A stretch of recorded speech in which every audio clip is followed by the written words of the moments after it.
Hey, gorgeous people. Happy Monday morning, July 21st. It has happened. I'm home. You're home here with me.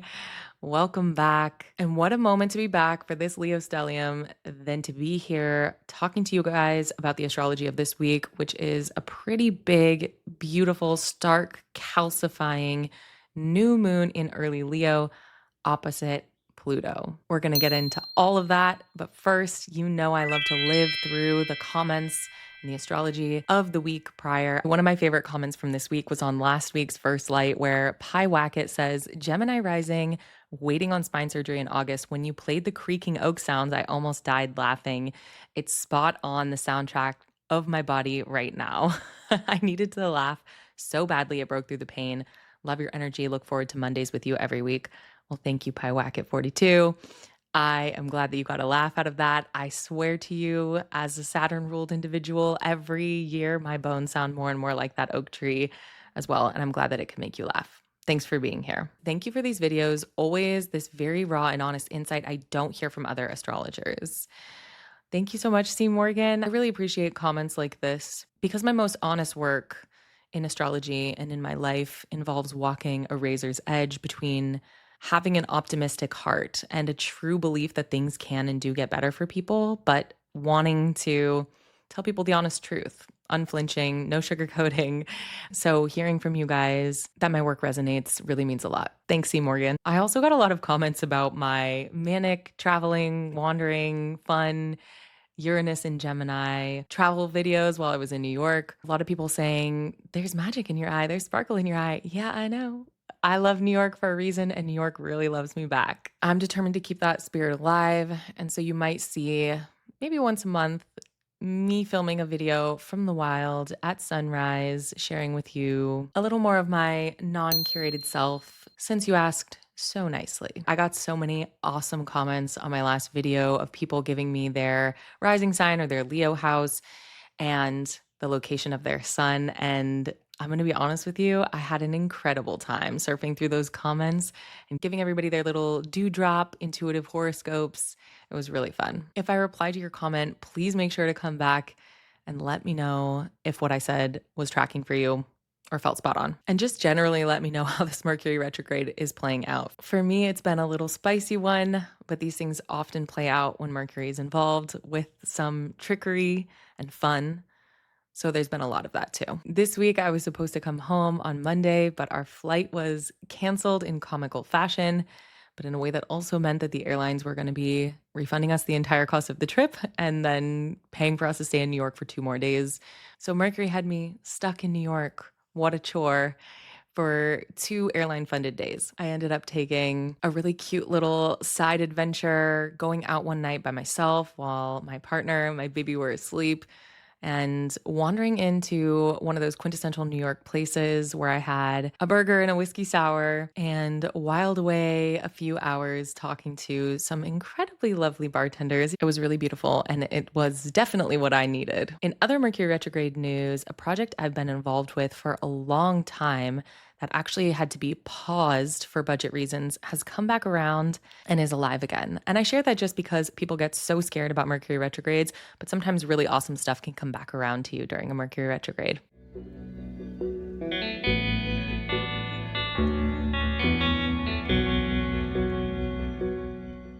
All right, let's get into the astrology of this week. These are the transits that we are looking at. On July 22nd, the sun will enter Leo and it will kick off this new moon in Leo, which is really the story of this week.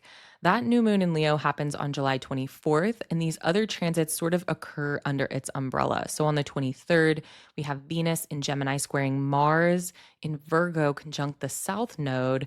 We also have on the 24th, the sun trining Saturn and Neptune in early Aries. On the 25th, just a couple hours after the exact moment of the new moon, the sun will move into an exact opposition with Pluto in Aquarius. The moon, for her part this week, will move from a conjunction with Venus in Gemini all the way through to basically a conjunction with Mars in Virgo. It's also important to note that Mercury is going to be retrograding this entire week. through Leo. So Mercury is actually moving back towards the sun in early Leo. I want to mention again, there's a quality of strength and development coming to solar figures and solar topics. Solar figures, solar topics are archetypal fathers, they are religious leaders, they are institutional leaders, they are luminary figures. Sometimes they are visionary figures. They are emanating and expressive. They are passionate, they are driven, they are courageous. And the sun in Leo is a little bit like a lion lounging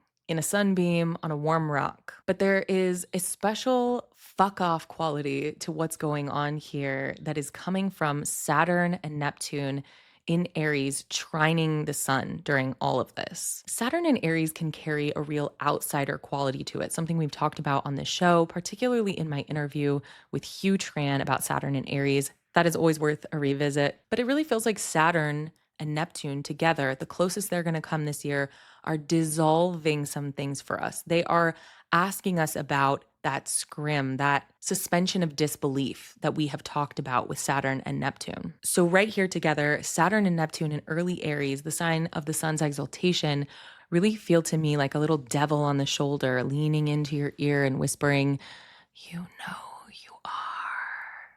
You know what you were made for. This is who you were always meant to be."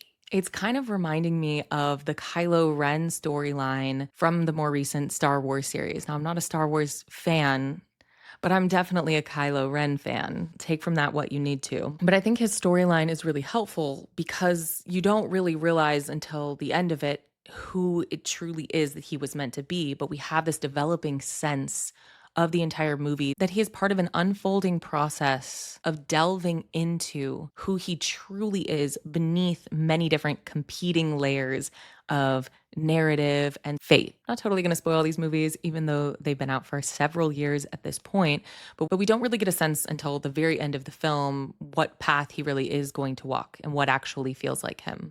And that's where the Saturn and Neptune come in. Because Saturn wants those clear boundaries, because Neptune wants to dissolve them, and because Pluto in Saturn ruled Aquarius wants a bone deep transformation. And if it's not real, Pluto doesn't want it. Because of that tension implied between Saturn and Neptune, some things are going to calcify into bone, like bone spurs, where they shouldn't be calcified.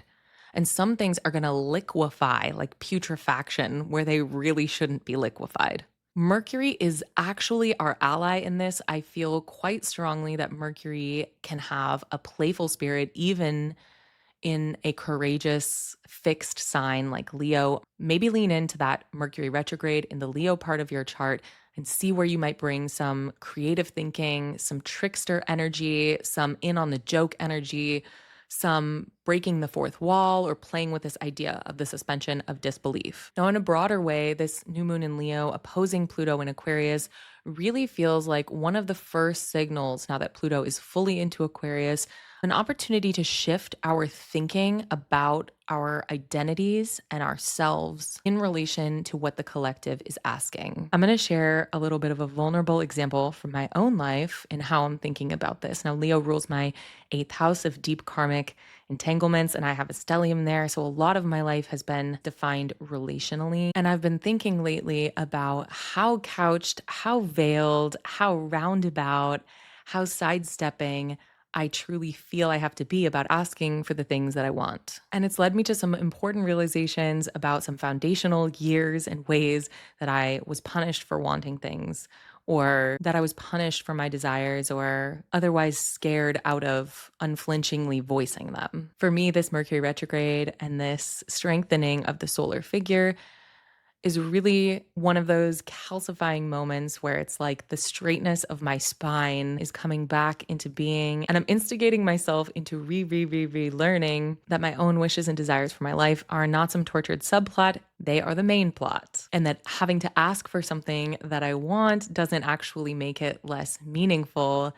That's actually a fantasy that exists in my brain as a way to avoid the scary part, which is just asking. So here's me just asking. Let me know in the comments if you can relate. If you have stuff in the fixed signs, that's Taurus, Leo, Scorpio, and Aquarius, this is going to feel maybe more potent and more free than some of these recent fixed lunations have been because Uranus is out of Taurus for now. Also know that starting next spring, we have eclipses happening in Leo and Aquarius right on this axis. So if you're feeling this lunation pressing into a bruise that you have somewhere, take notes, make sure to journal and document because that might be something that those eclipses are sweeping in to target. All right, let's talk about Venus in Gemini squaring Mars in Virgo. This happens early morning on July 23rd. Remember that Venus in Gemini is being hosted by Gemini's ruler, which is Mercury. Mercury is currently stationed retrograde in Leo. So this is definitely tied in some way. And Gemini is related to Leo through a sign-based sextile and related to Aquarius through a trine. So what's happening here with Venus is definitely related to what's happening with this new moon. It's sort of interesting because what's happening with Mars is happening in aversion to almost everything else except Venus. And so in some ways, Venus is acting like a little bit of a conductor or a telephone switchboard operator, bringing in this Mars South Node stuff to what's happening with Saturn, with the sun, with Mercury. Mars is not related to that in any aspects. So there may be something going on in Virgo, some brutal cutting, frankly, or some unexpected separation, minimization, something surgical that's removing something from your life, cutting it out, either through an act of agency, like finally deleting all of the photos of your ex from your Google photo drive, or like finally boxing up all of the relics of some old hobby that really used to be part of who you are, but it just no longer is anymore. And there might be some fondness or some sadness there, but what's happening with Mars and the South Node and Virgo is definitely about discernment. Don't forget that the icon for Virgo is literally the no-sayer, the virgin.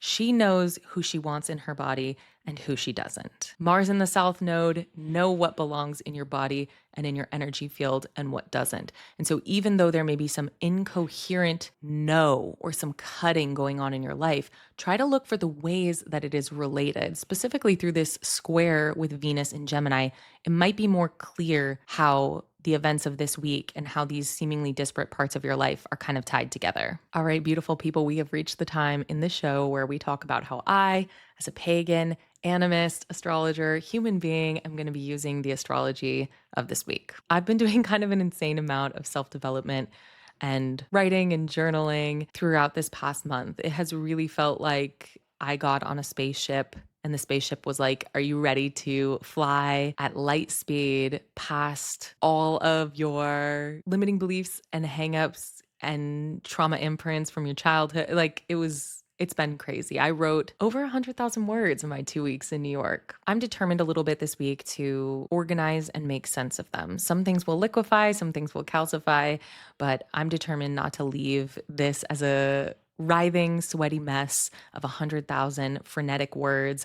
I actually want to massage it down into something that I can look at and pick through when I'm 80, and I want to relive that time in my life where everything seemed like it was changing faster than I had a way to make sense of it. This new moon in Leo also feels really important for my own personal astrology. So I'm thinking of doing the dramatic thing and writing myself some vows to uphold during this Leo moon cycle. Picture me in a dark room lit by one candle doing some extra dramatic bullshit because that's what's going to be happening. And I think these vows are going to be a little bit related to some of that work I mentioned around my entanglements with other people and how I relate to and am indebted to or am liberated from my ties with other people. I'll be sharing a little more about that on Instagram and on my newsletter. So make sure to subscribe if you aren't already. All right, gorgeous people, you know what that sound means. I'm at the dregs of my coffee, and so the show must be over. I'm wishing you all a bone-crunchingly, putrefaction-laced week. Why am I like this? What's wrong with me? Don't answer that. Or just a normal week, if that's more of your flavor. Either way, I hope it's exactly what you need right now, and I will see you all right here this time next Monday.